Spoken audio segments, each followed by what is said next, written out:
beautiful souls. Thank you so much for clicking on this video. My name is Carol and this channel is all about true crime, mystery, and anything abnormal. I highly recommend subscribing because this channel is definitely a vibe.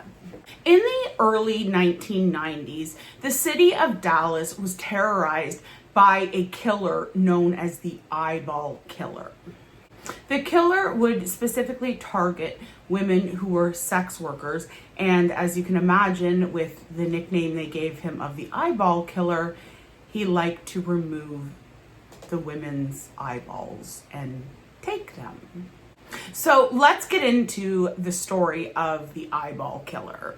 Charles Albright was born in 1933 in Amarillo, Texas. He was put up for adoption immediately after his birth, and he was adopted by Della and Fred Albright. The family lived in a nice neighborhood in Dallas, Texas, and Fred, the father, worked as a grocery store clerk, and the mother, Dell, was a teacher. He had a pretty average childhood. He was very intelligent. His mother was very overprotective, and she was kind of OCD about cleanliness, and she was really afraid of germs. So she was really hyper fixated on everyone in the house being very clean and the house being very clean. She was also a teacher, so she was also very, very focused on Charles's education. Charles actually ended up skipping 2 grades because his mother would spend so much time working on his education at home. When he was a young teen, his parents bought him a gun as a present. He was really excited about the gun, and he would just walk the neighborhood and shoot and kill any birds that he would see. Dell was obviously concerned that her son is just walking around the neighborhood killing all the birds. I'm sure the neighbors probably were not happy about that either. So Dell decides, okay, to try to get him away from killing birds, she enrolls him in a taxidermy class. And as soon as Charles started taxidermy, he was obsessed. And I guess Dell was very proud of his taxidermy skills, and she would put the animals, I know people do this, it's kind of weird to me that you would want dead animals stuffed in your home, but I understand to some people that's, I don't know, but some people like it, okay? No judgment, but for this guy, hard judgment. He was really obsessed with this, and his mother would then take the dead animals that he had stuffed and she would display them around the house, and she was really proud of his talent in taxidermy. And unfortunately, this taxidermy is going to lead to a very weird obsession in Charles. As I had mentioned, Charles was very intelligent and he skipped a couple of grades in school. So he was only 15 years old when he started studying at Northern Texas State College. He was enrolled as a pre-med student, hoping one day to become a doctor.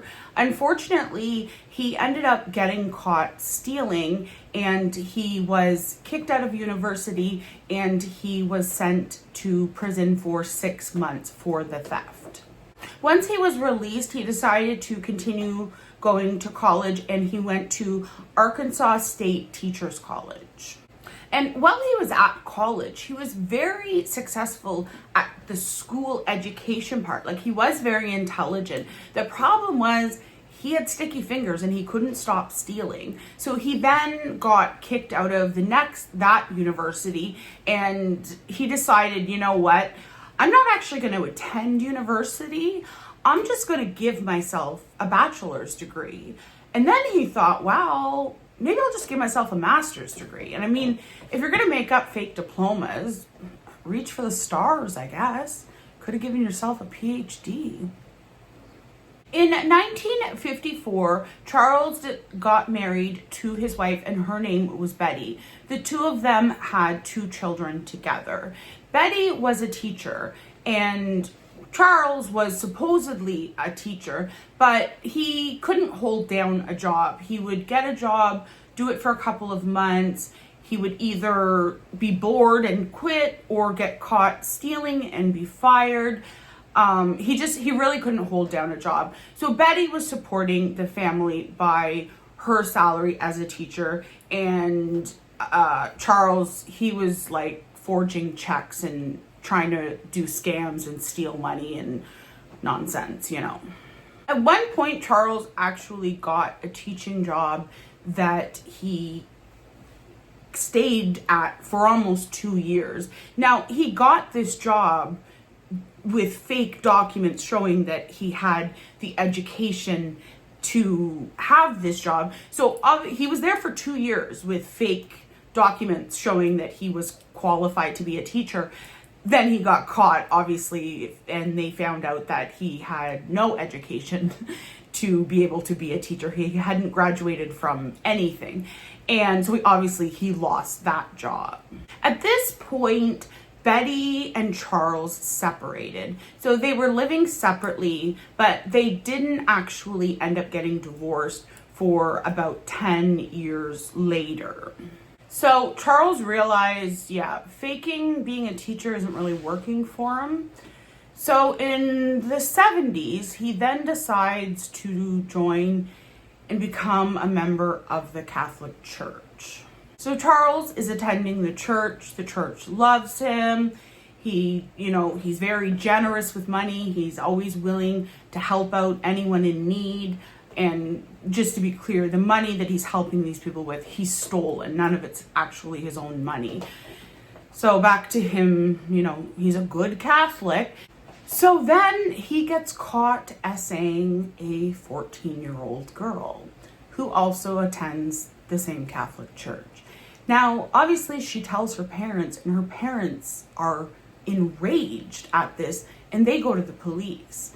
But then the church finds out, and the church has to get involved and basically pressures the family and the daughter to downplay to the police what had actually occurred.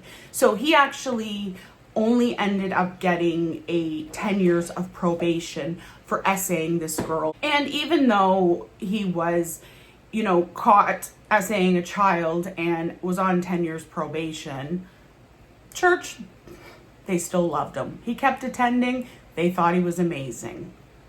Think what you will of that.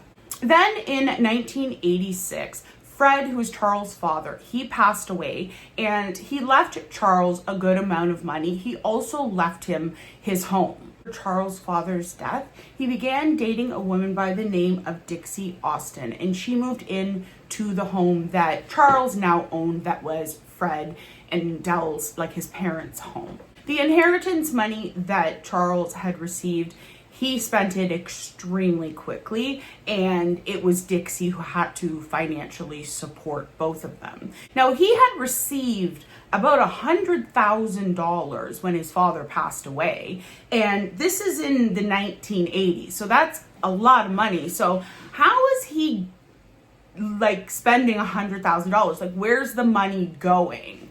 Well, it's all going to sex workers.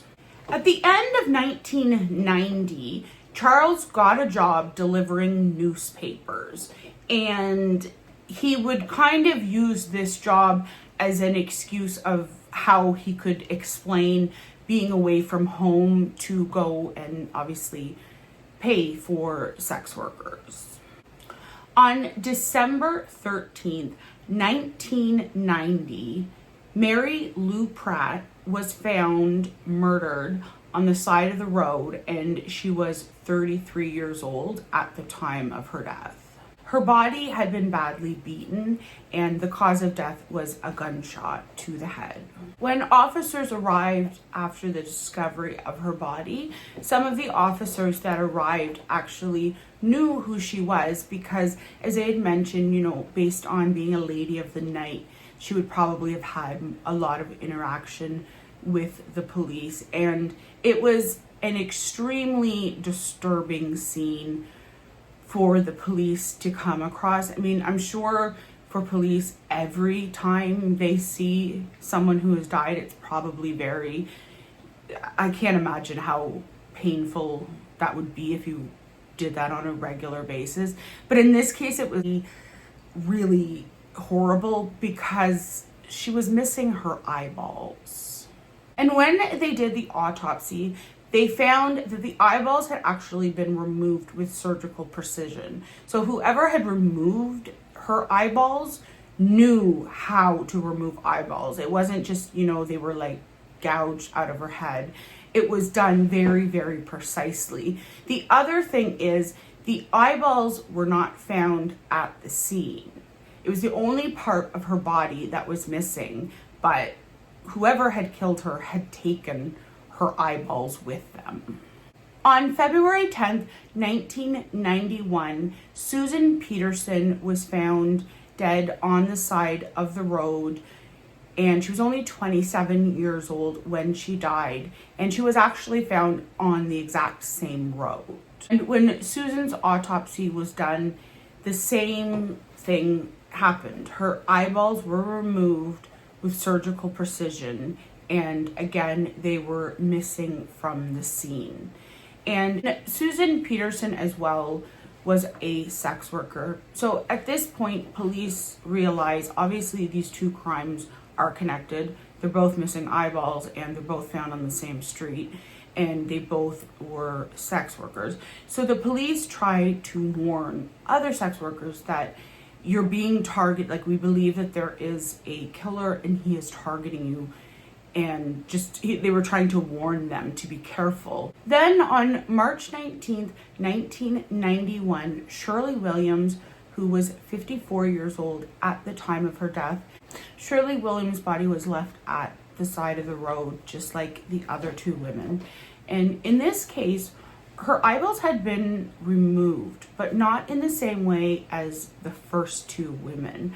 Now, one thing to note, I don't believe I mentioned this earlier. So while the police are discovering the bodies and they're missing eyeballs, they haven't made that information public. So the public doesn't know. And this is really common in any true crime case. Police, they'll hold back a bit of information because it helps them a lot in the investigation to, keep things kind of tight to the chest, and then they can use it in whatever way that they find most beneficial for the investigation. So the body this time, it was missing at the eyeballs, but not in the same way as the other two victims. The other two victims, it was very surgically, it was surgical precision. There was no cuts at all, around the eye. I got a little bit too much information, I'll say, in my research of removing eyeballs. I don't think I need to go down that rabbit hole, but I did. Don't do it. There's nothing good that can come from it. But so this woman's eyeballs, they were removed as well, but they were removed they refer to it as crudely. So just basically they just wanted to get the eyeballs. And police believe what had happened in this case was that the killer, they believed it was obviously the same killer as the first two women, but they believed that he was either interrupted or in a rush, or something went wrong and he wasn't able to carry out his intention of what he had done. So the police have been warning sex workers of this danger. So after the third murder, they actually had a sex worker come forward to provide the police with some information. Her name was Veronica Rodriguez, and what she told the police was that she had been attacked by a man, and a man by the name of Axton Schindler had saved her. Then police spoke with another sex worker, and her name is Brenda White. She told them there was someone, a guy had pulled up and told her that basically he wanted her to get in the car and go with him to another location, and she wasn't comfortable doing that, and then he tried to forcibly force her in the car, and she was luckily able to spray him with pepper spray, and she was able to get away. So the police started thinking about, are these two instances connected, and kind of, really trying to figure out who is this person. The police, they want to get more information from Axton Schindler. So they want to go and interview him. They find out that he is renting a home.